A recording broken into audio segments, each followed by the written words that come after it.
Hello friends, ಮತ್ತೊಮ್ಮೆ ತಮಗೆಲ್ಲರಿಗೂ ನನ್ನ ಚಾನೆಲ್ಗೆ ಸುಸ್ವಾಗತ.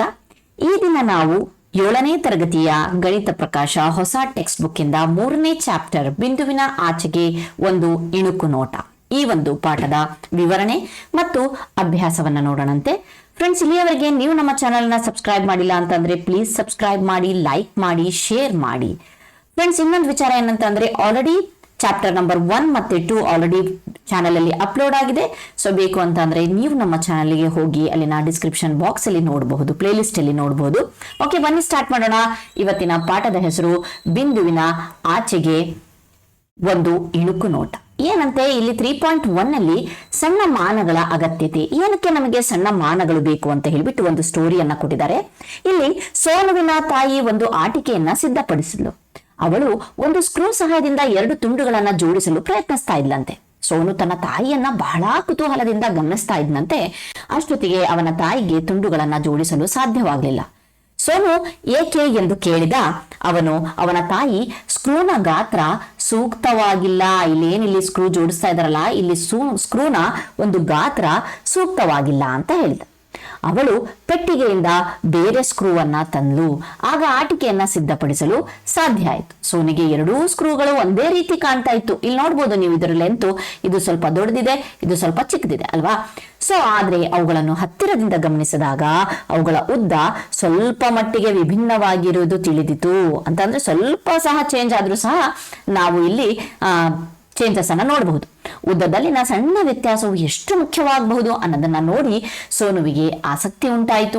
ಉದ್ದಗಳಲ್ಲಿನ ವ್ಯತ್ಯಾಸವನ್ನ ತಿಳಿದುಕೊಳ್ಳಲು ಅವನಿಗೆ ಕುತೂಹಲ ಆಯಿತು. ಸ್ಕ್ರೂಗಳು ಬಹುತೇಕ ಒಂದೇ ರೀತಿ ಕಾಣುತ್ತಿದ್ದರೂ ವ್ಯತ್ಯಾಸ ಎಷ್ಟು ಕಡಿಮೆ ಅನ್ನೋದು ಅವನಿಗೆ ಕುತೂಹಲ ಆಯಿತು. ಮುಂದಿನ ಚಿತ್ರಗಳಲ್ಲಿ ಸ್ಕ್ರೂಗಳನ್ನ ಒಂದು ಅಳತೆ ಪಟ್ಟಿ ಮೇಲೆ ಇಡಲಾಗಿದೆ. ಅವುಗಳನ್ನ ಅಳತೆ ಮಾಡಿ ಖಾಲಿ ಜಾಗದಲ್ಲಿ ಅವುಗಳ ಉದ್ದವನ್ನ ಬರೆಯಿರಿ. ನೀವು ನೋಡಬಹುದು ಈ ಒಂದು ಪೇಜ್ ಅಲ್ಲಿ ಈ ಮೊದಲನೇ ಸ್ಕ್ರೂ ಇದೆಯಲ್ವಾ, ಆ ಸ್ಕ್ರೂ ಮೊದಲನೇ ಸ್ಕ್ರೂ ಇದೆಯಲ್ಲ, ಆ ಸ್ಕ್ರೂವಿನ ಒಂದು ಅಳತೆ ಎಷ್ಟಿದೆ ಅಂತಂದ್ರೆ 2 ಸೆಂಟಿಮೀಟರ್ ಮತ್ತು 3 ಸೆಂಟಿಮೀಟರ್ಗಳ ನಡುವೆ ಇದೆ. ಇಲ್ಲಿ ನೋಡಬಹುದು ನೀವು, ಇಲ್ಲಿ 2 ಸೆಂಟಿಮೀಟರ್ ಇದೆ, ಇಲ್ಲಿ 3 ಸೆಂಟಿಮೀಟರ್ ಅವುಗಳ ನಡುವೆ ಇದೆ. ಆಯ್ತಾ, ಅದರ ಒಂದು ಲೆಂತ್. ಓಕೆ, ನೆಕ್ಸ್ಟ್ 2ನೇ ಸ್ಕ್ರೂಯಲ್ಲಿ ಇಲ್ಲೆಷ್ಟಿದೆ, 2 ಇದೆ. ಇಲ್ಲೆಲ್ಲ ನೀವು ಇದನ್ನ ನೋಡಬಹುದು, 0 ಮತ್ತು 1 ಮಧ್ಯೆ ಇನ್ನೊಂದು ತೆಳುವಾದ ಲೈನ್ ಇದೆ ಅಂತ ಅಂದ್ರೆ ಅದು 0.5 ಅಂತ ಹೇಳಿ, ಅರ್ಧ ಅಂತ ಹೇಳ್ಬೋದು. ಓಕೆ, 1 ಆದ್ಮೇಲೆ 1.5, 2, 2.5. ಈಗ ಎಲ್ಲಿದೆ, 2.5ಯಿಂದ 2.5ಗಿಂತ ಹೆಚ್ಚಿದೆ, 3 ಸೆಂಟಿಮೀಟರ್ ಗಿಂತ ಕಡಿಮೆ ಇದೆ ಅಂತ ಹೇಳ್ಬಿಟ್ಟು ಕೊಟ್ಟಿದ್ದಾರೆ. ನೆಕ್ಸ್ಟ್ 3ನೇ ಸ್ಕ್ರೂ ಬರೋಣ. ಇಲ್ಲಿ ಎಷ್ಟಿದೆ ನೋಡ್ರಿ, 2 7/10 ಅಂತ ಹೇಳ್ಬಿಟ್ಟು ಹೇಳ್ಬೋದು. ಸೊ ಇಲ್ಲಿ ಯಾಕೆ ಈ ರೀತಿಯಾಗಿ 10 ಅಂತ ಹೇಳ್ಬಿಟ್ಟು ಕೊಟ್ಟಿದ್ದಾರೆ ಅಂತಂದ್ರೆ 0 ಮತ್ತು 1 ಮಧ್ಯೆ ಇಲ್ಲಿ ಬರೀ ಮಧ್ಯದ ಒಂದು ಲೈನ್ ಕೊಟ್ಟಿದ್ರು 0.5. ಇಲ್ಲಿ ಚಿಕ್ಕ ಚಿಕ್ಕ ಲೈನ್ ಗಳನ್ನ ನೀವು ಎಣಿಸ್ಕೊಂಡು ಹೋದ್ರೆ 1 2 3 4 5 6 7 8 9 10 ಲೈನ್ಸ್ ಇದೆ. ಹಾಗಾಗ್ಬಿಟ್ಟು ಇವ್ರೇನ್ ಹೇಳ್ತಾ ಇದ್ರೆ 2 ಪೂರ್ಣ 2 ಆದ್ಮೇಲೆ ಇಲ್ಲಿವರೆಗೆ 5, ಇಲ್ಲಿ 6, 7 7/10 ಸೆಂಟಿಮೀಟರ್ ಅಂತ ಹೇಳಿ ಕೊಟ್ಟಿದ್ದಾರೆ. ಸೊ ಈಗ ಬನ್ನಿ ನಾವು ಇಲ್ಲಿ ಇನ್ನೊಂದು ಸ್ಕ್ರೂ ಅನ್ನ ಕೊಟ್ಟಿದ್ದಾರೆ. ಆ ಸ್ಕ್ರೂ ಎಷ್ಟಿದೆ ಅಂತ ಹೇಳ್ಬಿಟ್ಟು ನೋಡೋಣ. ಇದೇನಿದೆ, ಎಷ್ಟಿದೆ, ಇಲ್ಲಿ 1 2 ಮಧ್ಯಕ್ಕೆ ಯಾವ ಲೈನ್ಸ್ ಕೊಟ್ಟಿಲ್ಲ, 1 2 3 ಅಂತ ಕೊಟ್ಟಿದಾರಲ್ವಾ. ಇಲ್ಲಿ ನಾವ್ ಏನ್ ಬರಿಬೇಕಾಗತ್ತೆ, 3 ಸೆಂಟಿಮೀಟರ್ ಮತ್ತು 4, 3 ಆದ್ಮೇಲೆ ನೆಕ್ಸ್ಟ್ 4 ಸೆಂಟಿಮೀಟರ್ ಮುಂದೆ ಇದೆಯಲ್ವಾ, 4 ಸೆಂಟಿಮೀಟರ್ ಗಳ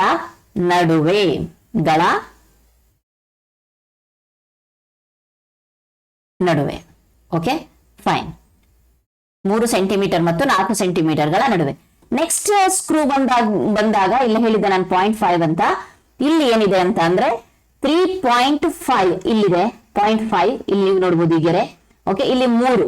so less than 3.5 centimetre but more than 3 centimetre ಅಂತ ಹೇಳ್ಬಿಟ್ಟು ಹೇಳ್ಬಹುದು. ಏನಂತ ಹೇಳ್ಬಿಟ್ಟು 3 ಸೆಂಟಿಮೀಟರ್ ಗಿಂತ ಹೆಚ್ಚಿದೆಯಲ್ವಾ, ಕ್ರಾಸ್ ಆಗಿದೆಯಲ್ವಾ, ಅದು ಹೆಚ್ಚು ಆದರೆ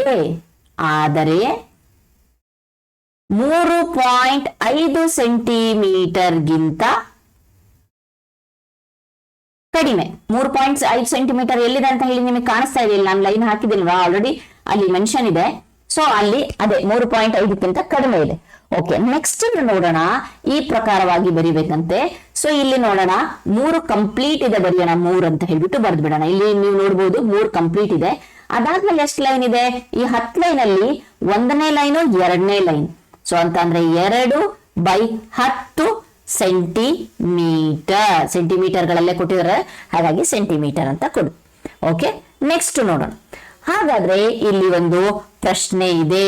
ಏನ್ ಪ್ರಶ್ನೆ ಅಂತ ಅಂದ್ರೆ, ಸ್ಕ್ರೂಗಳ ಉದ್ದವನ್ನು ನಿಖರವಾಗಿ ಅಳೆಯಲು ಯಾವ ಅಳತೆ ಪಟ್ಟಿ ನಿಮಗೆ ಸಹಾಯ ಮಾಡಿತು, ಏಕೆ ಅಂತ ಹೇಳ್ಬಿಟ್ಟು ಹೇಳ್ಬೋದು. ಯಾವ ಅಳತೆ ಪಟ್ಟಿ? ಇಲ್ಲಿ ನೋಡ್ಬೋದು, ಇದು ಮೊದಲನೇ ಅಳತೆ ಪಟ್ಟಿ ಇದೆ. ಸೊ ಇದು 2ನೇ ಅಳತೆ ಪಟ್ಟಿ 0.5, ಇದು 3ನೇ ಅಳತೆ. ಕರೆಕ್ಟ್ ಆಗಿ ನಿಖರವಾಗಿ ಅಂತ ವರ್ಡ್ ಕೇಳಿದ್ದಾರೆ. ನಿಖರವಾಗಿ ಅಂತಂದ್ರೆ ನಾವು ಈ 3ನೇ ಒಂದು ಅಳತೆ ಪಟ್ಟಿ ಇದೆಯಲ್ವಾ, ಸೊ ಇಲ್ಲಿ ಬರಿಬೇಕಾಗತ್ತೆ. ಯಾವ ಪಟ್ಟಿ ನಿಮಗೆ ಸಹಾಯ ಮಾಡಿತು? 3ನೇ ಅಳತೆ ಪಟ್ಟಿ. 3ನೇ ಅಳತೆ ಪಟ್ಟಿ ಅಂತ ಹೇಳ್ಬಿಟ್ಟು ಬರಿಬೇಕಾಗತ್ತೆ. ಓಕೆ ಓಕೆ, ನೆಕ್ಸ್ಟ್ ಏಕೆ ಅಂತ ಹೇಳ್ಬಿಟ್ಟು ಕೊಟ್ರೆ, ಅಲ್ಲಿ ನಿಖರವಾಗಿ ಒಂಚೂರು ಒಂದ್ ಲೈನ್ ಬಿಟ್ಟಿಲ್ಲ. 0 ಮತ್ತೆ 1 ಮಧ್ಯ 10 ಲೈನ್ಸ್ ಗಳಿದೆ ಅನ್ನೋದು ಸಹ ಕೌಂಟ್ ಆಗಿದೆ. ಇಲ್ಲಿ ನಾವು ಈ ಒಂದು ಸ್ಕ್ರೂ ನೋಡಿದ್ರೆ ಕರೆಕ್ಟ್ 2/10 ಅನ್ನೋದು ಸಹ ಇಲ್ಲಿ ತೋರಿಸಿದ್ದಾರೆ ಅಲ್ವಾ. ಇಲ್ಲಿ ನಾವು ಒಂದು ಅಂದಾಜನ್ನ ಹೇಳಿದ್ವಿ. ಇಲ್ಲಿ ನೀವು ನೋಡ್ಬೋದು, ಏನೋ 4 ಸೆಂಟಿಮೀಟರ್ಗಳ 3 ಮತ್ತೆ 4 ಸೆಂಟಿಮೀಟರ್ಗಳ ನಡುವೆ ಇದೆ ಅಂತ ಹೇಳಿದ್ವಿ. ಇಲ್ಲಿ ನಾವು 3 ಸೆಂಟಿಮೀಟರ್ ಗಿಂತ ಹೆಚ್ಚು, 3.5 ಸೆಂಟಿಮೀಟರ್ ಗಿಂತ ಕಡಿಮೆ ನಿಖರ ವ್ಯಾಲ್ಯೂ ಸಿಕ್ಕಿಲ್ಲ ನಮಗೆ. ಆದ್ರೆ ಇಲ್ಲಿ ನಮಗೆ ನಿಖರವಾದ ವ್ಯಾಲ್ಯೂ ಸಿಕ್ಕಿದೆ. ನೆಕ್ಸ್ಟ್ ನೋಡೋಣ ಏನಂತ ಹೇಳ್ಬಿಟ್ಟು. Next question 7/10 centimetre. ಇದರ ಅರ್ಥವೇನು ಅಂದ್ರೆ, ಮೊದಲ ಸ್ಕ್ರೂನ ಉದ್ದ ಇಲ್ಲಿದೆಯಲ್ವಾ, ಅದು ಇದರ ಒಂದು ಅರ್ಥ ಏನು ಅವ್ರು ಬರ್ದಿದಾರಲ್ಲ, ಇದರ ಅರ್ಥ ಏನು ಅಂತ ಕೊಟ್ಟು.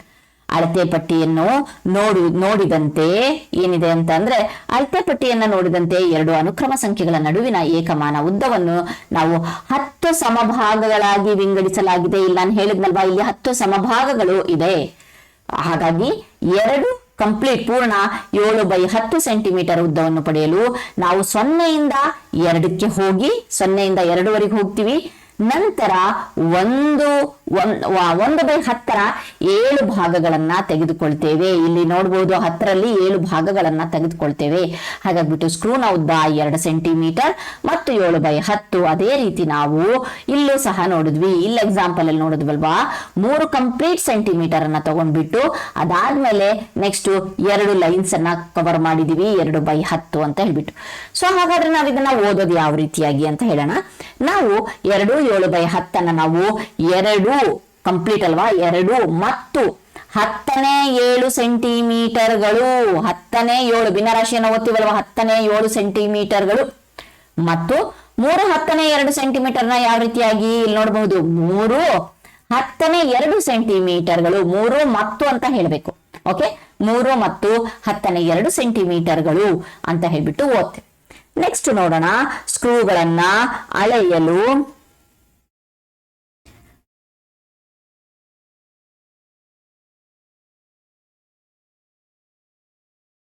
ಓಕೆ, ಇಲ್ಲಿ ನೆಕ್ಸ್ಟ್ ಒಂದು ಕ್ವಶನ್ ಅನ್ನ ಕೊಟ್ಟಿದ್ದಾರೆ. ಏನ್ ಕ್ವಶನ್ ಅನ್ನ ಅಂತ ಹೇಳ್ಬಿಟ್ಟು ನೋಡೋಣ. ಏನಿದೆ ಅಂತಂದ್ರೆ, ಸ್ಕ್ರೂಗಳನ್ನ ಅಳೆಯಲು ನಾವು ಇಲ್ಲಿದೆ, ಸ್ಕ್ರೂಗಳನ್ನ ಅಳೆಯಲು ಮಾನವನ್ನು ಸಣ್ಣ ಭಾಗಗಳಾಗಿ ಏಕೆ ವಿಭಾಗಿಸಿದೆ ಎಂಬುದನ್ನು ನೀವು ವಿವರಿಸಬಲ್ಲಿರಾ ಅಂತ ಹೇಳ್ಬಿಟ್ಟು ಕ್ವಶನ್ ಕೊಟ್ಟಿದ್ದಾರೆ ಅಲ್ವಾ.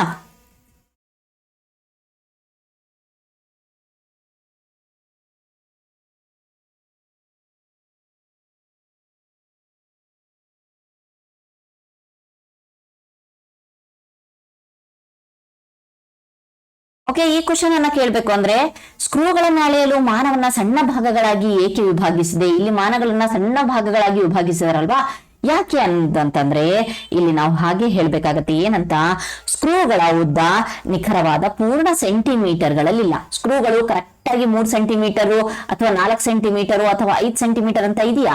ಇಲ್ಲ ಅಲ್ವಾ. ಸೊ ಹಾಗಾಗ್ಬಿಟ್ಟು ಅವುಗಳನ್ನ ಅಳೆಯಲು ಸಣ್ಣ ವಿಭಾಗಗಳು ಅಥವಾ ಚಿಕ್ಕ ವಿಭಾಗಗಳು ಅಗತ್ಯವಾಗಿರುತ್ತೆ. ಪೂರ್ಣ ಸಂಖ್ಯೆಯ ಗುರುತುಗಳ ನಡುವಿನ ಉದ್ದಗಳಿದೆಯಲ್ಲ, ಈ ಉದ್ದದ ಗೆರೆಗಳಿದಾವಲ್ವಾ, ಅವು ನಿಖರತೆಯನ್ನ ತಿಳಿಸತ್ತೆ ಅಂತ ಹೇಳ್ಬಿಟ್ಟು ಹೇಳುತ್ತೆ. ನೆಕ್ಸ್ಟ್ ನೋಡೋಣ, ಈ ಮುಂದಿನ ವಸ್ತುಗಳನ್ನ ನಾವು ಅಳತೆ ಪಟ್ಟಿ ಅಥವಾ ಸ್ಕೇಲ್ ಬಳಸಿ ಅಳತೆ ಮಾಡಿ ಮತ್ತು ಅವುಗಳ ಅಳತೆಗಳನ್ನ ನಾವು ಏನೋ ಸೆಂಟಿಮೀಟರ್ಗಳಲ್ಲಿ ಬರೆಯಿರಿ. ಸ್ಕ್ರೂಗಳ ಉದ್ದವನ್ನು ಈ ಹಿಂದೆ ತೋರಿಸಿರುವಂತೆ ನಾವು ಮಾಡ್ಬೇಕಂತ.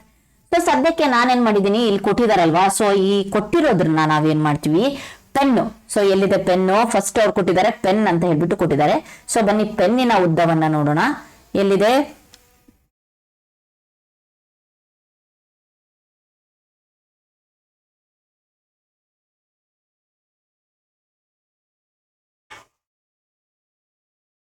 ಓಕೆ, ಬನ್ನಿ ನಾವು ನಮ್ಮ ಒಂದು ಆಯ್ಕೆಯ ಅಂತಂದ್ರೆ ನಾವು ಒಂದು ಪೆನ್ನಿನ ಉದ್ದವನ್ನ ನಾನು ನೋಡಿರೋ ಹಾಗೆ ನಾನು ತಗೊಂಡಿರೋ ಪೆನ್ನಿನ ಉದ್ದ ಎಷ್ಟಿದೆ ಅಂತಂದ್ರೆ 6 ಕಂಪ್ಲೀಟು ಪ್ಲಸ್ 3/10 ಸೆಂಟಿಮೀಟರ್. ಓದೋದು ಹಾಗೆ 6 ಮತ್ತು 10ನೇ 3 ಸೆಂಟಿಮೀಟರ್ಗಳು. ಅದೇ ನೆಕ್ಸ್ಟ್ ಶಾರ್ಪ್ನರ್ ಅನ್ನ ತಗೊಬೇಕಂತೆ. ಶಾರ್ಪ್ನರ್ ಅನ್ನ ಉದ್ದ ನೋಡಿದ್ರೆ ಅದು 2 ಸೆಂಟಿಮೀಟರ್ ಕಂಪ್ಲೀಟ್ ಆಗಿ ಅಂತ ಹೇಳೋಣ. ಓಕೆ, ನೆಕ್ಸ್ಟ್ ಇರೇಸರ್ ಸಹ ಒಂದು ತಗೊಂಡ್ವಿ ಅಂತ ಅನ್ಕೊಳ್ಳೋಣ. ಇರೇಸರ್ ತಗೊಂಡ್ರೆ ಅದು 2 ಮತ್ತು 10ನೇ 3 ಸೆಂಟಿಮೀಟರ್ ಅಂತ ಬಂತು. Okay fine. ಹಾಗಾದ್ರೆ ನೆಕ್ಸ್ಟ್ ಮುಂದೆ ನೋಡೋಣ. ಚಿತ್ರದಲ್ಲಿ ತೋರಿಸಿರುವ ವಸ್ತುಗಳ ಅಳತೆಗಳನ್ನ ಬರೆಯಿರಿ. ಇಲ್ಲಿ ಚಿತ್ರಗಳಲ್ಲಿ ಕೊಟ್ಟಿದ್ದಾರೆ, ಒಂದು ಇರೇಸರ್ ಕೊಟ್ಟಿದ್ದಾರೆ, ಪೆನ್ಸಿಲ್ ಕೊಟ್ಟಿದ್ದಾರೆ. ಅದಾದ್ಮೇಲೆ ಏನ್ ಕೊಟ್ಟಿದ್ದಾರೆ? ಇದು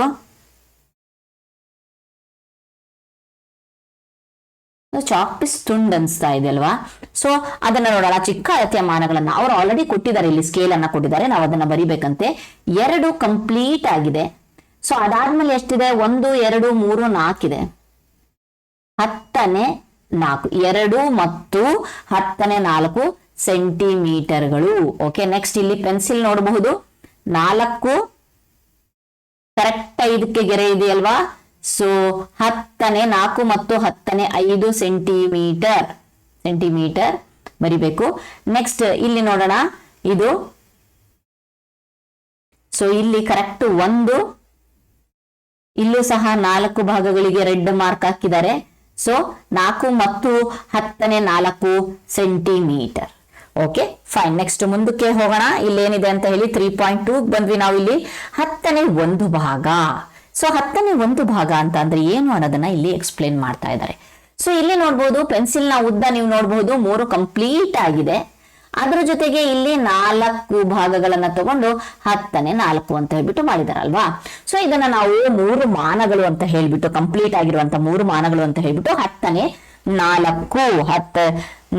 10ನೇ 1ಗಳು ಅಂತಾನು ಓದಬಹುದು, ಅಥವಾ 10ನೇ 4 ಅಂತ ಹೇಳ್ಬಿಟ್ಟು ಸಹ ಓದಬಹುದು. ಸೊ ಹಾಗಾಗಿ ನೆಕ್ಸ್ಟ್ ಇಲ್ಲಿ ನೋಡಿ, ಸೇಮ್ ಅದೇ ಪಿಕ್ಚರ್ ಅನ್ನ ತಗೊಂಡಿದ್ದಾರೆ. ಯಾವ ರೀತಿಯಾಗಿ 10ನೇ 1 ಅಂತ ಹೇಳ್ಬಿಟ್ಟು ತಗೊಂಡಿದ್ದಾರೆ ಅಂತ ನೋಡಿ. ಸೊ ಇಲ್ಲಿ ನೀವು ನೋಡಬಹುದು ಯಾವ ರೀತಿಯಾಗಿ ಇದನ್ನ 10ನೇ ಅಂತ ಕನ್ಸಿಡರ್ ಮಾಡಿದರೆ 0 ಮತ್ತು 1 ಮಧ್ಯೆ ಎಷ್ಟಿದೆ? 10ನೇ 1 ಭಾಗ ಇದೆ.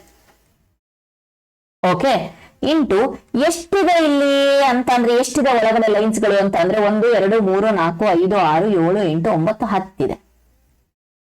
ಈ 10ಕ್ಕೆ 10 ಕ್ಯಾನ್ಸಲ್ ಆಯ್ತು ಅಂತ ಅಂದ್ರೆ ಎಷ್ಟು ಉಳಿಯುತ್ತೆ? 1. ಸೊ ಇಲ್ಲಿಂದ 1, ಇಲ್ಲಿಂದ ಇಲ್ಲಿ ಮಧ್ಯೆ ಮತ್ತೆ ನಮಗೆ 1 ಸಿಕ್ತು ಅಂತ ಹೇಳ್ಬಿಟ್ಟು ಇದರ ಅರ್ಥ. Okay fine. ನೆಕ್ಸ್ಟ್ ಹಾಗಾದ್ರೆ ಮಾನ ಅಂತ ಹೇಳ್ಬಿಟ್ಟು ಹೇಳ್ತೀವಿ.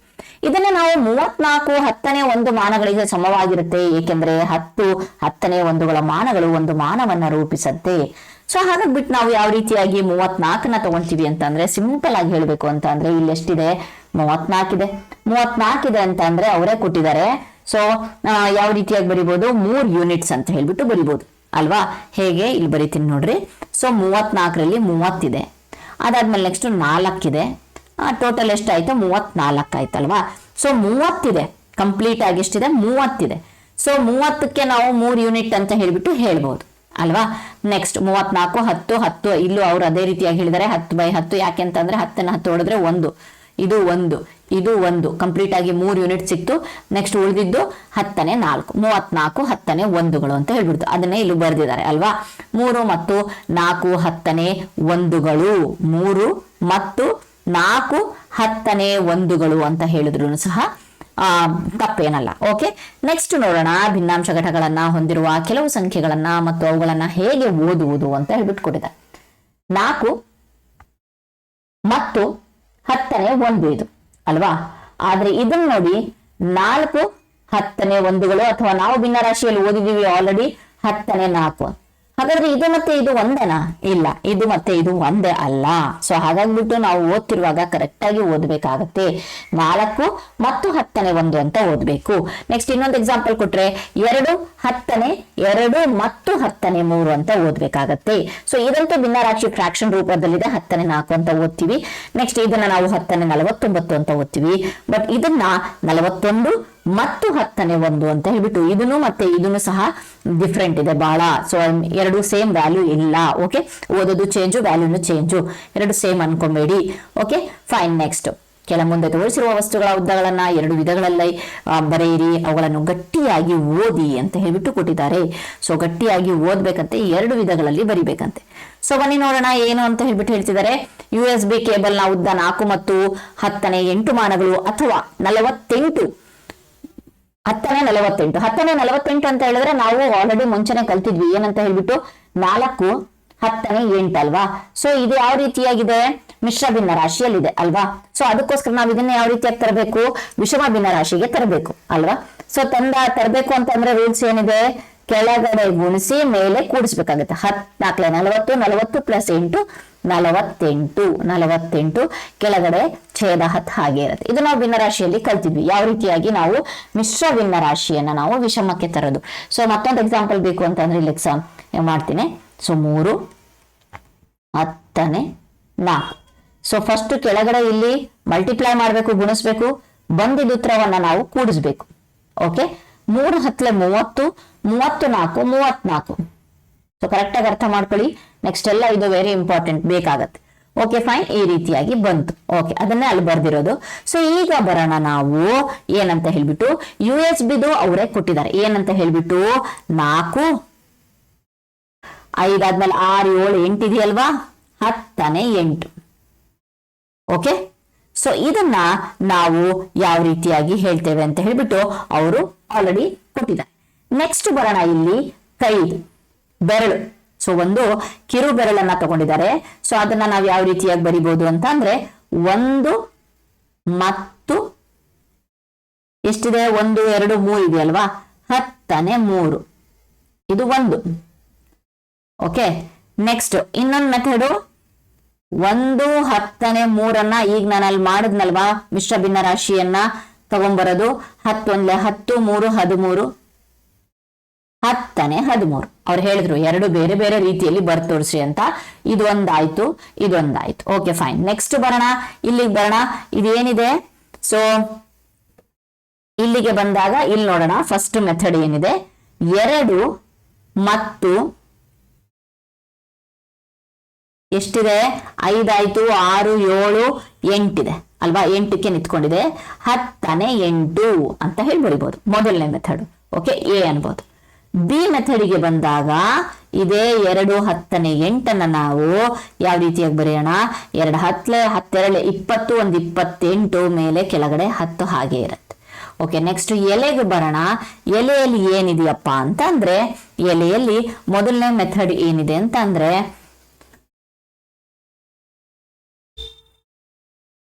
10 ಲಾಸ್ಟ್ 11 ಮುಂಚೆ ಒಂದು ಲೈನ್ ಮುಂಚೆ ಇದೆ ನೋಡ್ರಿ.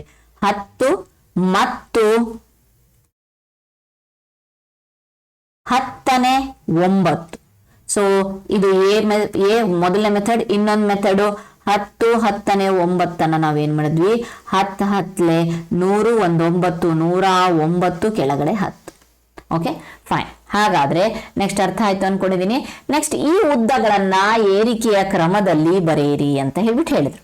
ಸೊ ಬನ್ನಿ, ಈ ಉದ್ದಗಳನ್ನ ಏರಿಕೆ ಕ್ರಮದಲ್ಲಿ ಬರಿಬೇಕು ಅಂತಂದ್ರೆ ನಾವು ಫಸ್ಟ್ ಏನ್ ಮಾಡ್ಬೇಕು? ಮಿಶ್ರ ಭಿನ್ನ ರಾಶಿಯಲ್ಲಿರೋದನ್ನ ಪರಿಚಯ. ಸೊ 10ನೇ 9 ಇದೆಷ್ಟಾಗತ್ತೆ? 10 1 10 1 7 17 10ನೇ 17 ಆಯ್ತು. ಸೊ ಇದನ್ನ ಆಲ್ರೆಡಿ ಕೊಟ್ಟಿದ್ದಾರೆ. ಇದು 10 130 1 131 10ನೇ 131 ಆಯ್ತು. ಇದು ಸಹ ಇದ್ ಮಾಡೋಣ. 10 100 105 ಕೆಳಗಡೆ 10 7 10 70 1 76 ಕೆಳಗಡೆ 10. ಸೊ 10 60 1 67 10. ಇದಂತೂ ಆಲ್ರೆಡಿ ಕೊಟ್ಟಿದ್ದಾರೆ. Okay fine. ನೆಕ್ಸ್ಟ್ ಈಗ ಏನ್ ಮಾಡ್ತಿದ್ದಾರೆ ಅಂತಂದ್ರೆ ಇದನ್ನ ಏರಿಕೆ ಕ್ರಮದಲ್ಲಿ ಬರೆಯಿರಿ ಅಂತ ಹೇಳ್ಬಿಟ್ಟು ಕೊಟ್ಟಿದ್ದಾರೆ. ಏರಿಕೆ ಕ್ರಮದಲ್ಲಿ ನಾವು ಬರಿಬೇಕಂತೆ. ಸೊ ಹಾಗಾದ್ರೆ ಯಾವ್ದಿದೆ ಏರಿಕೆ ಕ್ರಮದಲ್ಲಿ? ಫಸ್ಟ್ ಯಾವ್ದು ಬರೆಯೋಣ ನಾವು ಅಂತಂದ್ರೆ, ಸೊ ಇಲ್ಲಿ ಮೇಲೆ ಬರೆದು ಬಿಡ್ತೀನಿ ನಾನು. ಏರಿಕೆ ಕ್ರಮ. ಏರಿಕೆ ಕ್ರಮ ಅಂದ್ರೆ ಚಿಕ್ಕದ್ರಿಂದ ದೊಡ್ಡದು. ಎಲ್ಲಾ ಒಂದು ಛೇದಗಳು 10 ಇರೋದ್ರಿಂದ ನಮಗೆ ಸಮಸ್ಯೆನೇ ಇಲ್ಲ. ಈಸಿಯಾಗಿ ಯಾವುದು ಅಂಶ ಚಿಕ್ಕದಿದೆಯೋ ಅದೇ ಚಿಕ್ಕದು ಅಂತ ಹೇಳ್ಬಿಟ್ಟು ಗೊತ್ತು. 10ನೇ 4, ಆಮೇಲೆ ನೆಕ್ಸ್ಟ್ 10ನೇ ಯಾವ್ದಿದೆ ನೋಡಿ, 10ನೇ 4, 10ನೇ 9 ಇದೆ. ಓಕೆ, ನೆಕ್ಸ್ಟ್ 10ನೇ 1, 10ನೇ 7 ಇದಲ್ವಾ, 76 ಅಲ್ಲ 67 ಇದೆ ಅಲ್ವಾ. 6, 10ನೇ 7, 17, 71, 76. ಸೊ ಯಾವ್ದು ನೆಕ್ಸ್ಟ್ ಇದೆ, 16, 61, 67 ಕರೆಕ್ಟ್. 6, 67 67 ಅಲ್ಲ, ಇಲ್ಲಿದೆ ನೋಡಿ 17 ಇದೆ. 1, 10ನೇ 7. Okay fine. ಅದಾದ್ಮೇಲೆ ನೆಕ್ಸ್ಟ್ 6, 10ನೇ 7. ನೆಕ್ಸ್ಟ್ 7, 10ನೇ 6. ನೆಕ್ಸ್ಟ್ 10, 10ನೇ 5, 105 ಇದೆಯಲ್ವಾ. ಸೊ ನೆಕ್ಸ್ಟ್ 110, 13 ಇದಿದೆ, 10, 130 ಇದೆ. ಸೊ ಲಾಸ್ಟ್ಗೆ 13, 10ನೇ 1 ಇದೆ, ಇದೆಯಲ್ಲ. ಸೊ ಈ ರೀತಿಯಾಗಿ ಚಿಹ್ನೆ ಬರೆದ್ರೇನೆ ಸಹ ಅದಕ್ಕೆ ನಾವು ಮೀನಿಂಗ್ಫುಲ್ ಆಗಿ ಬರ್ದಿದ್ದೀವಿ ಅಂತ ಹೇಳ್ಬಿಟ್ಟು ನೆಕ್ಸ್ಟ್ ನೋಡೋಣ. ಮುಂದಿನ ಉದ್ದಗಳನ್ನ ಏರಿಕೆ ಕ್ರಮದಲ್ಲಿ ಬರೆಯಿರಿ. ಮತ್ತೆ ಇಲ್ಲಿ ಕೊಟ್ಟಿದ್ದಾರೆ, ಇಲ್ಲಿ ಕೆಲವೊಂದು ಉದ್ದಗಳನ್ನ ಕೊಟ್ಟಿದ್ದಾರೆ, ಅದನ್ನ ನಾವು ಏರಿಕೆ ಕ್ರಮದಲ್ಲಿ ಬರೆದಾಗ ಇದನ್ನ ನಾವು ಚೇಂಜ್ ಮಾಡ್ಕೊಳ್ಳೋಣ. 14, 40, 41 ಬಂತಲ್ವಾ. ಓಕೆ, ಇದಂತೂ ಸೇಮ್ ಇದೆ, ಇದಂತೂ ಸೇಮ್ ಇದೆ. ಇದನ್ನ ಮಾಡೋಣ. 410, 1, 411 ಡಿವೈಡೆಡ್ ಬೈ 10. ಹಾಗಾದ್ರೆ ಏರಿಕೆ ಕ್ರಮ ನೋಡೋಣ. ಏರಿಕೆ ಕ್ರಮದಲ್ಲಿ ನೋಡಿದಾಗ 10ನೇ 4 ಇದೆ, ಇದು ಸಹ ಚಿಕ್ಕದ್ರಿಂದ ತೋರಿಸ್ಬೇಕು. ನೆಕ್ಸ್ಟ್ 10ನೇ 4 ಆದ್ಮೇಲೆ 10ನೇ 41 ಇದೆ. ಅದಕ್ಕೆ ನಂಬರೇ ಕೊಟ್ಬಿಡ್ಬೋದು ನಾವು, ಎಷ್ಟು ಅಂತ ಹೇಳ್ಬಿಟ್ಟು 4, 10ನೇ 1 ಅಂತ, 4, 10ನೇ 1. ಸೊ ಅದಾದ್ಮೇಲೆ ನೆಕ್ಸ್ಟ್ ಎಷ್ಟಾಯ್ತು, ಇದು ಸಹ 10ನೇ 41 ಆಯ್ತು, ಇದು ಸಹ 10ನೇ 4, 40, 41 ಸೇಮ್ ಆಯ್ತಲ್ವಾ. ಇದು 2. ಸೊ ಹಾಗಾಗ್ಬಿಟ್ಟು ಕಂಟಿನ್ಯೂ ಬರಿಬಹುದು ನಾವು. 10ನೇ 41. So next 41, 10ನೇ 1. ಓಕೆ, ಇದಿಷ್ಟು ಆಯ್ತು. ನೆಕ್ಸ್ಟ್ ನೋಡೋಣ. ಸೋನು ತನ್ನ ದೇಹದ ಕೆಲವು ಅಂಗಗಳನ್ನ ಅಳೆಯುತ್ತಿದ್ದಾನೆ. ಸೋನುವಿನ ಕೆಳ ತೋಳಿನ ಉದ್ದ ಇಷ್ಟಿದೆಯಂತೆ. ಮಾನಗಳು ಮತ್ತು ಮೇಲಿನ ತೋಳಿನ ಉದ್ದ ಇಷ್ಟಿದೆ. ಅವನ ತೋಳಿನ ಒಟ್ಟು ಉದ್ದ ಎಷ್ಟು? ಒಟ್ಟು ಉದ್ದ ಅಂತ ಕೇಳ್ತಿದ್ದಾರೆ ಅಂತ ಅಂದ್ರೆ ನೀವು ಅರ್ಥ ಮಾಡ್ಕೊಳ್ಳಿ, ಏನು ಇಲ್ಲಿ ಸಂಕಲನ ನಡೀತಾ ಇದೆ ಅಂತ ಹೇಳ್ಬಿಟ್ಟು. ನಾವೆಲ್ಲ ಸಿಂಪಲ್ ಆಗಿ ಯಾವ ರೀತಿಯಾಗಿ ಮಾಡ್ತಾ ಇದ್ವಿ ಅಂತಂದ್ರೆ ಇಲ್ಲಿ ನೋಡಬಹುದು. ಯಾವ ರೀತಿಯಾಗಿ ಅಂತ ಅಂದ್ರೆ 2, 10ನೇ 7 ಪ್ಲಸ್ 3, 10ನೇ 6. ಓಕೆ, ಇದನ್ನ ನಾವು ಚೇಂಜ್ ಮಾಡ್ಕೊಳ್ಳೋಣ. 12, 20, 27 ಆಯ್ತು. ಕೆಳಗಡೆ 10 ಆಯ್ತಾ. 13, 30, 36 ಬೈ 10. ಸೊ ಅದಾದ್ಮೇಲೆ ನೆಕ್ಸ್ಟ್ ಏನಾಯ್ತು, 10, 10 ಕಾಮನ್ ಆಯ್ತು. 27 ಪ್ಲಸ್ 36 ಸೇಮ್ ಇದ್ದಾಗ, ಛೇದಗಳು ಸೇಮ್ ಇದ್ದಾಗ ನಾವು ಡೈರೆಕ್ಟ್ ಆಗಿ ಇದು ಮಾಡ್ತೀವಿ. ಸೊ ಉತ್ತರ ಎಷ್ಟಾಯ್ತು, 27, 36, 63, 10. ಇದನ್ನ ನಾವು ಸಿಂಪಲ್ ಆಗಿ ಈ ರೀತಿಗೂ ಬರಿಬಹುದು. ಯಾವ ರೀತಿಯಾಗಿ 6, 10ನೇ 3 ಮಾನಗಳು. ಓಕೆ, ನೆಕ್ಸ್ಟ್ ಮಾನಗಳು ಅವ್ರು ಕೊಟ್ಟಿದ್ದಾರೆ, ಮಾನ ಅಂತ ಹೇಳ್ಬಿಟ್ಟು ಮಾನಗಳು ಅಂತ ಬರುತ್ತೆ. ಸೊ ಆದ್ರೆ ಇಲ್ಲೊಂದು ಬೇರೆ ಮೆಥಡ್ ಅನ್ನ ಅವರು ತೋರಿಸ್ತಾ ಇದ್ದಾರೆ. ಯಾವ ಮೆಥಡ್ ಅನ್ನ ತೋರಿಸ್ತಾ ಇದ್ದಾರೆ ನೀವು ನೋಡಬಹುದು. ಏನಂತ ಹೇಳ್ಬಿಟ್ಟು ಸೊ ಈ ರೀತಿಯಾಗಿ ಮಾಡಿದ್ರು ಅದೇ ಉತ್ತರ ಬರುತ್ತೆ, ಆ ರೀತಿಯಾಗಿ ಮಾಡಿದ್ರು ಸಹ ಅದೇ ಉತ್ತರ ಬರುತ್ತೆ. ಸೊ ಅವ್ರು ಏನ್ ಮಾಡಿದ್ದಾರೆ, ಈ ಒಂದು 2 ಮತ್ತೆ 3 ಸಪ್ರೇಟ್ ಆಗಿ ತಕೊಂಡಿದ್ದಾರೆ, 2 ಮತ್ತೆ 3. ಅದಾದ್ಮೇಲೆ ನೆಕ್ಸ್ಟ್ 10ನೇ 7 ಮತ್ತೆ 10ನೇ 6 ಸೇರಿಸ್ಕೊಂಡಿದ್ದಾರೆ. ಈ 7 ಮತ್ತೆ 6 ಕೂಡಿಸಿದ್ರೆ ಎಷ್ಟಾಯ್ತು, 13 ಆಯ್ತು. 5 ಇದೆ ಪ್ಲಸ್ 13 ಇದೆ, 5, 10ನೇ 13 ಆಯ್ತು ಅಲ್ವಾ. ಸೊ ಈ 10 ಅಂತ ಅಂದ್ರೆ ಇಲ್ಲೊಂದು ಇಂಟ್ರೆಸ್ಟಿಂಗ್ ಮ್ಯಾಟರ್ ತಿಳ್ಕೊಳ್ಳಿ, ಅರ್ಥ ಮಾಡ್ಕೊಂಡ್ಲೇಬೇಕು. 10ಕ್ಕಿಂತ ಜಾಸ್ತಿ ಆಯ್ತು ಅಂದ್ರೆ ಈ 10ನ್ನ ನಾವು ಇಲ್ಲಿ 1 ಕೊಡ್ತೀವಿ. ಓಕೆ, 10ಕ್ಕಿಂತ 13 ಇದೆಯಲ್ವಾ, ಕೆಳಗಡೆ ಛೇದ 10 ಇದ್ದಾಗ ಮೇಲೆ 10ಕ್ಕಿಂತ ಜಾಸ್ತಿ ಇದೆ ಅಂದ್ರೆ 1 10ನ್ನ ನಾವು ಇಲ್ಲಿ ಕೊಟ್ಟಾಗ ಅದು ಆಟೋಮೆಟಿಕಲಿ 6 ಆಯ್ತು. ಇನ್ನು ಉಳಿದಿದ್ದು 10ನೇ 3. ನೋಡಿ ಸೇಮ್ ಪ್ರೊಸೆಸ್ ಅಲ್ವಾ, ನೋಡಬಹುದು. 10ನೇ 3 ಮಾನಗಳು. ಈ ರೀತಿಯಾಗಿ ಮಾಡಿದ್ರು ಸಹ ಏನು ತೊಂದರೆ ಇಲ್ಲ.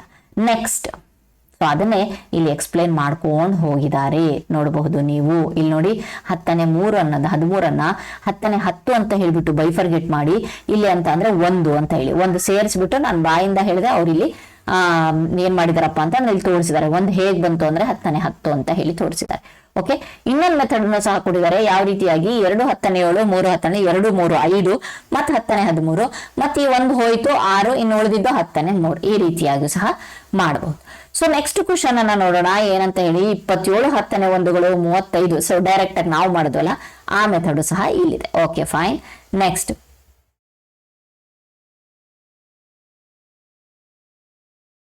ಒಂದು ಜೇನುನೊಣದ, ಈಗ ಎಷ್ಟು ಬಂತು, ಒಂದು ಜೇನುನೊಣದ ದೇಹದ ಭಾಗಗಳ ಉದ್ದಗಳನ್ನು ನೀಡಲಾಗಿದೆ. ಇಷ್ಟಿದೆಯಂತೆ ತಲೆ, ಎದೆಗೂಡು ಇಷ್ಟಿದೆಯಂತೆ, ಹೊಟ್ಟೆ ಇಷ್ಟಿದೆಯಂತೆ. ಹಾಗಾದ್ರೆ ಒಟ್ಟು ಉದ್ದವನ್ನ ಕಂಡುಹಿಡಿಯಿರಿ ಅಂತ ಅಂದ್ರೆ, ಸೊ ನಾವು ಒಂದು ಸಿಂಪಲ್ ಆಗಿರೋ ಮೆಥಡ್ ಅನ್ನ ಹೇಳ್ಕೊಡ್ತೀನಿ ನೋಡಿ.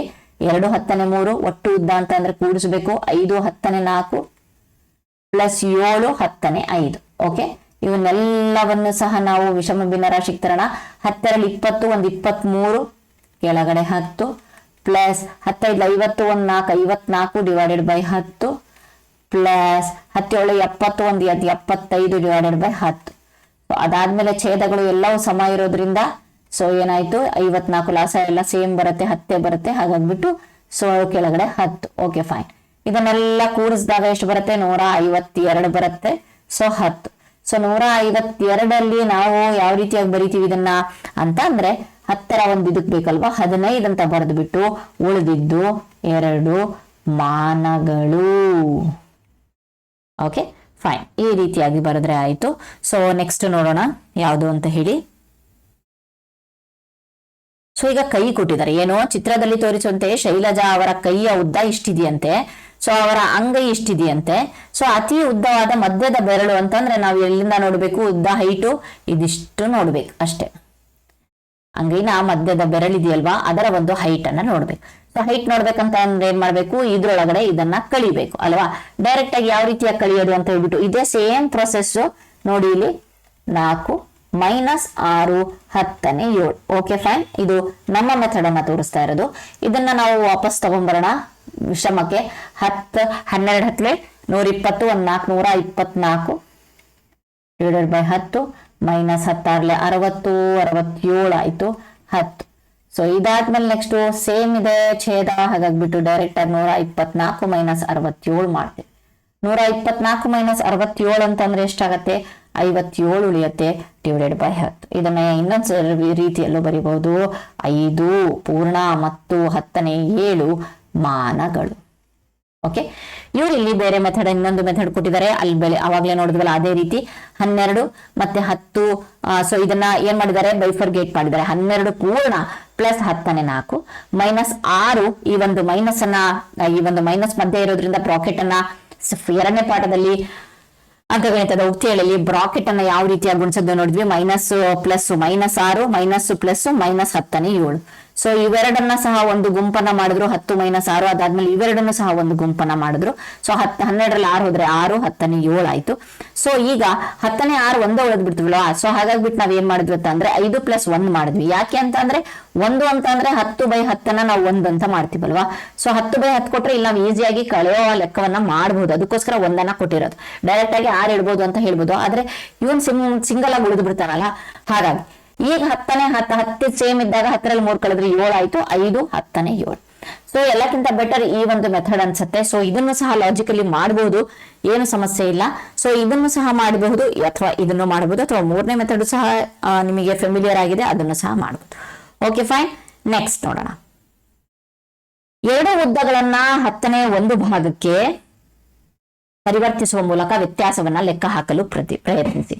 ಸೇಮ್ ಹಾಗೆ ನಾನೀಗ ಇಲ್ಲಿ ಹೇಳ್ಕೊಟ್ನಲ್ಲ, ನಾನೀಗ ಮೇಲೆ ಒಂದು ಮೆಥಡ್ ಇದೆಯಲ್ವಾ, ಈ ಮೆಥಡ್ ಅನ್ನ ನೀವಲ್ಲಿ ಬರೆದ್ರೆ ಆಯ್ತು. Okay next. ಒಂದು ಸೆಲೆಸ್ಟಿಯಲ್ ಪರ್ಲ್ ಡ್ಯಾನಿಯೋ ದ ಉದ್ದ ಇಷ್ಟಿದೆ ಮತ್ತು ಫಿಲಿಪಿಯನ್ ಗೋಬಿಯ ಉದ್ದ ಇಷ್ಟಿದೆ. ಅವುಗಳ ಉದ್ದದಲ್ಲಿನ ವ್ಯತ್ಯಾಸ ಏನು? ಏನಿದು? ಮೀನುಗಳ ಹೆಸರುಗಳು. Okay, length of the Philippine goby is ಇಷ್ಟು. What is the difference in their length? ಗೊತ್ತಿಲ್ಲ. ಹಾಗಾದ್ರೆ ಮೀನಿಂದು ಕೆಳಗಡೆ ಕೊಟ್ಟಿದ್ದಾರೆ. Okay fine. ಹಾಗಾದ್ರೆ ಡಿಫ್ರೆನ್ಸ್ ಅನ್ನ ಡೈರೆಕ್ಟ್ ಆಗಿ ಮಾಡಬಹುದು. ನಾನು ಹೇಳ್ಕೊಟ್ನಲ್ಲ ಆ ಮೆಥಡ್ ಅಲ್ಲೇ ನೋಡೋಣ. 4 ಮೈನಸ್ ಎಷ್ಟಿದೆ ಉದ್ದ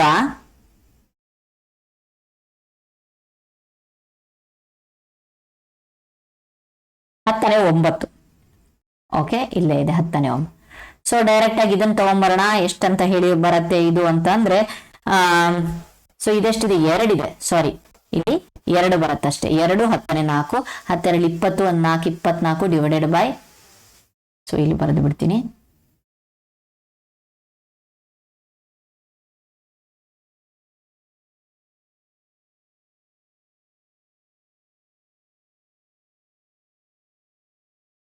ಓಕೆ, ಬನ್ನಿ ಇದನ್ನ ತೆಗ್ದಿದ್ದೀನಿ. ಯಾವ ರೀತಿಯಾಗಿ ಇಲ್ಲಿ 2 10 4 ಮೈನಸ್ 10 9 ಇದೆಯಲ್ವಾ. ಸೊ ಇದರ ನೆಕ್ಸ್ಟ್ ಸ್ಟೆಪ್ ಇಲ್ಲೇ ಬರೆದು ಬಿಡ್ತೀನಿ. 20 24 ಡಿವೈಡೆಡ್ ಬೈ 10 ಅಂತ ಆಯ್ತು, ಮೈನಸ್ 10 9. ಸೊ ಛೇದ ಸೇಮ್ ಇರೋದ್ರಿಂದ 10 ಬರೆದ್ವಿ. 24ರಲ್ಲಿ 9 ಕಳೆದ್ವಿ. 24ರಲ್ಲಿ 9 ಕಳೆದ್ರೆ 15 ಬರುತ್ತೆ, ಕೆಳಗಡೆ 10 ಬರುತ್ತೆ. ಇದು ಆನ್ಸರ್. Okay, fine. ನೆಕ್ಸ್ಟ್ ನೋಡೋಣ. ನೆಕ್ಸ್ಟ್ ಏನಿದೆ ಅಂತ ಹೇಳ್ಬಿಟ್ಟು, ನಿಮ್ಮ ಬೆರಳಿಗೆ ಹೋಲಿಸಿದರೆ ಈ ಮೀನುಗಳು ಎಷ್ಟು ದೊಡ್ಡವು. ಸೊ ನಿಮ್ಮ ಬೆರಳುಗಳು ಇದೆ, ಸೆಲೆಸ್ಟಿಯಲ್ ಪರ್ಲ್ ಡ್ಯಾನಿಯೋ ಮತ್ತೆ ಫಿಲಿಪೈನ್ ಗೋಬಿ ಅನ್ನೋದು ಇದೆ ಮೀನುಗಳ ಹೆಸರು.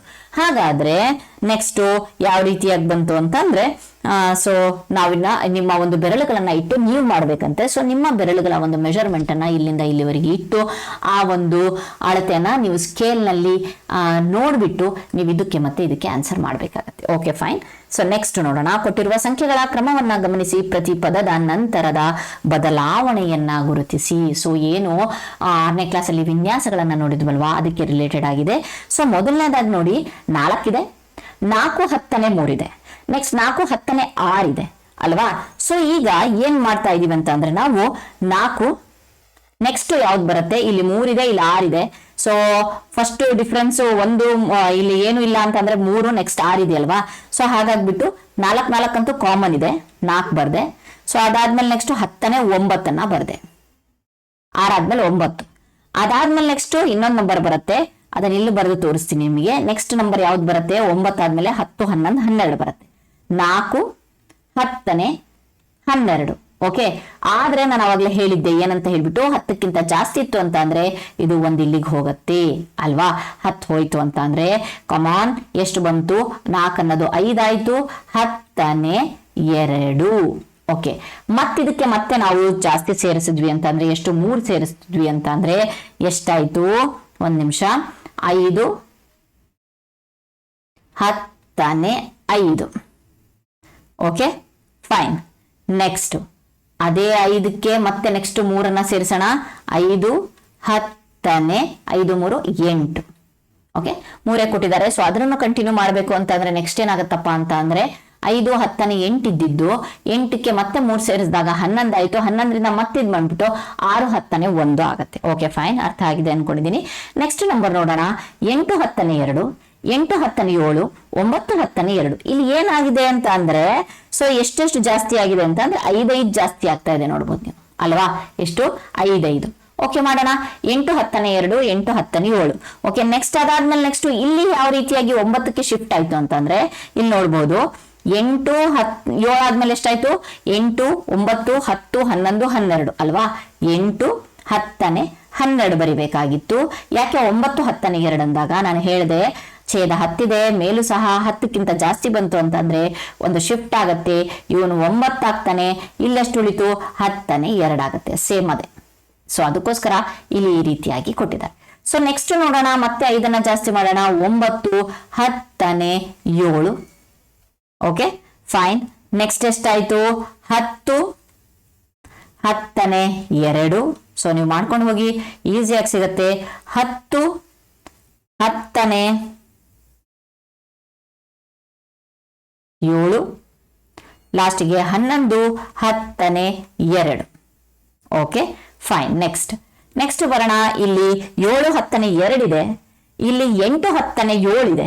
ಸೊ ಅದಾದ್ಮೇಲೆ ಆಟೋಮೆಟಿಕಲಿ 9 10 8 ಸಿಗತ್ತೆ. 7 ಇದೆ 8 ಆಯ್ತು, 8 ಇದೆ 9 ಆಯ್ತು. ನೆಕ್ಸ್ಟ್ 10 10 9 ಆಯ್ತು, 11 10 10 ಆಯ್ತು.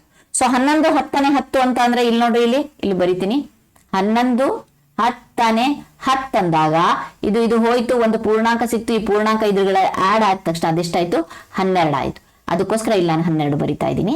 ಸೊ ಅದಾದ್ಮೇಲೆ ನೆಕ್ಸ್ಟ್ ನಂಬರ್ ಏನಿದೆಯಪ್ಪ ಅಂತಂದ್ರೆ 12 12 ಆಯ್ತಲ್ವಾ, 13 ನೆಕ್ಸ್ಟ್ ನಂಬರ್, 13 ಮತ್ತೆ ಸ್ಟಾರ್ಟ್ ಆಗತ್ತೆ 10ನೇ 1. ಓಕೆ, ನೆಕ್ಸ್ಟ್ ನೋಡಿ ಇಲ್ಲಿ 5 10ನೇ 7 ಇದೆ, 5 10ನೇ 3 ಇದೆ. ಸೊ ಈಗ ಕಡಿಮೆ ಆಗ್ತಾ ಬರ್ತಾ ಇದೆ. ಎಷ್ಟು ಕಡಿಮೆ ಆಗ್ತಾ ಬಂದಿದೆ? 4 ಕಡಿಮೆ ಆಗ್ತಾ ಇದೆ. ಸೊ ಈಗ ನೆಕ್ಸ್ಟ್ ಡೌನ್ವರ್ಡ್ ಅಂತ ಅಂದ್ರೆ ಕಡಿಮೆ ಆಗ್ತಾ ಹೋಗತ್ತೆ. Okay fine. ಹಾಗಾದ್ರೆ ಮತ್ತೆ ಈಗ 3ಕ್ಕಿಂತ 4ನ್ನ ಕಡಿಮೆ ಮಾಡ್ಕೊಂಡ್ ಬರೋಣ. ಅದೆಷ್ಟಾಗತ್ತಪ್ಪ ಅಂತ ಅಂದ್ರೆ 4 10ನೇ 9 ಆಯ್ತು. ಓಕೆ, ನೆಕ್ಸ್ಟ್ ರಿವರ್ಸ್ ಆಗಿ ಹೋಗ್ತಾ ಇರಿ. ನೆಕ್ಸ್ಟ್ 4 ಆದ್ಮೇಲೆ 4 10ನೇ 5 ಆಯ್ತು.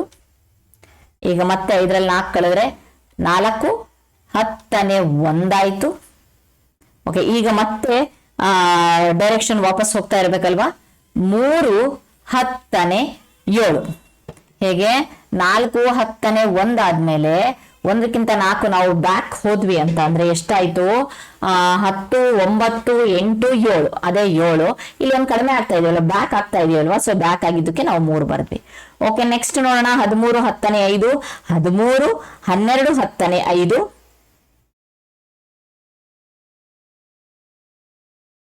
ಓಕೆ, ಸೊ 12 10ನೇ 5 ಅಂತ ಅಂದ್ರೆ ನಾವು 0.5 ಕಡಿಮೆ ಆಗ್ತಾ ಇದೆ. ಸೊ ಈಗ ನೆಕ್ಸ್ಟ್ 12 11 10ನೇ 5, 11 ವಾಪಸ್ ರಿಟರ್ನ್ ಹೋಗ್ತಾ ಇದೀವಿ ನಾವು. 10 10ನೇ 5. ಓಕೆ, ನೆಕ್ಸ್ಟ್ 20 25 30 35 ಅಂತ ಮಾಡ್ತೀವಲ್ವಾ, ಆ ರೀತಿಯಾಗಿ. ನೆಕ್ಸ್ಟ್ ನೋಡೋಣ ಯಾವ್ದಂತ ಅಂದ್ರೆ ಈ ನಂಬರ್ ಅನ್ನ ನೋಡೋಣ. ಏನಿದೆ? 11 10ನೇ 5, 10 10ನೇ 4. ಇದು ಸಹ ರಿವರ್ಸ್ ಹಿಂದಕ್ಕೆ ಹೋಗ್ತಾ ಇದೆ. ಸೊ 9 ಇದೆ ಅಂತ ಅಂದ್ಮೇಲೆ ಅಫ್ಕೋರ್ಸ್ 8 10ನೇ ಎಷ್ಟೆಷ್ಟು ಡಿಫ್ರೆನ್ಸ್ ಇದೆ ನೋಡಿ ಇಲ್ಲಿ. 5 4 3 ಆಯ್ತು. ಸೊ 2 ಬರುತ್ತೆ.